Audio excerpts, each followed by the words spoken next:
It's been a fairly pleasant start to our Wednesday. Now, granted, we have been mostly cloudy, but sunshine is slowly but surely starting to make its return. Wind's not too big of a factor here for us today, seeing anywhere between calm to maybe only 5 or so miles per hour, but temperatures significantly warmer than what we saw here yesterday, seeing an 8-degree increase in Rockford. As now most of us are sitting in the middle to even upper 30s across the region, 32 up in Monroe, 27 up in Janesville, with wind chills not too big of a factor, as a lot of us are sitting close to that 30-degree mark. Now, I mentioned we had some cloud cover earlier on, but that's starting to move off toward the east, and with that in mind, sunshine is starting to filter back in, and we'll see mostly sunny conditions through the remainder of the afternoon.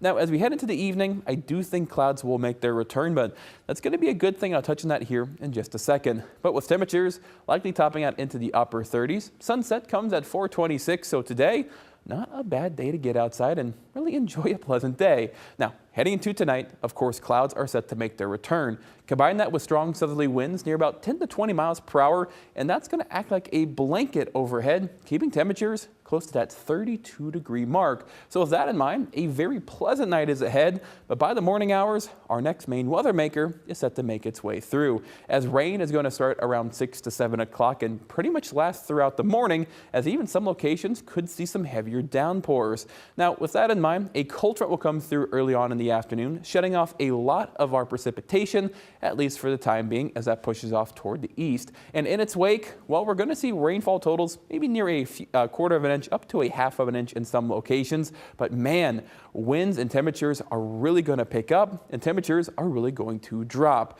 as we're going to see highs tomorrow likely in the late morning toward the middle and even upper 40s across the region. But once that front comes through and we're starting to draw in from that Arctic air, well, that is when temperatures will start to fall. Mid-30s by about 4 to 5 o'clock, and then by the time we get towards 8, 9, likely already into those teens, and by overnight, we're looking at temperatures all the way down into those single digits. So we're going to have a major temperature swing. And of course, one of the reasons why is just how strong our winds are going to be, as they are more effectively able to bring in that cold air and advect more into the region. As we'll go on to see wind gusts near 35 to 40 miles per hour. And with temperatures falling as fast as they are, and of course with how much rain we could get, a possible flash freeze, it could be in the equation for our Thursday. So with that in mind, black ice might make some travel difficult, especially as we get into Thursday evening. Now, speaking of Thursday evening, another opportunity maybe for some very light and fluffy snow. And while snow accumulations aren't too big of a concern, just the nature of it being super light and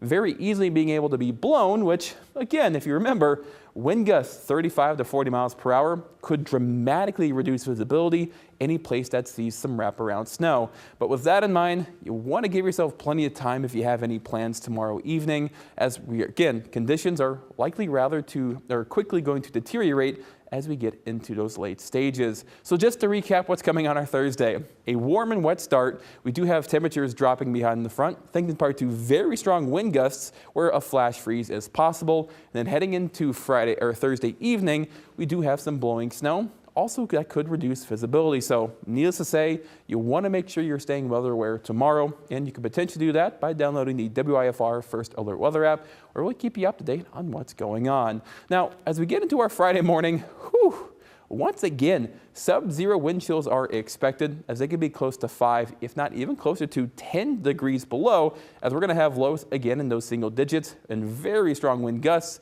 near about 25 to 30 miles per hour. Now the rest of our Friday, not looking too bad with mostly sunny conditions, but significantly cooler than what we'll see here tomorrow, as we go from 13 degrees above normal to 8 degrees below normal. And Saturday will rebound relatively quick, kind of doing a bit of a W pattern over the next couple of days, as temperatures really going to be on a bit of a roller coaster here for us.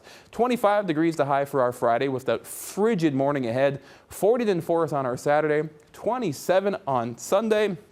And then sitting in the upper 30s to lower 40s by the start of next week.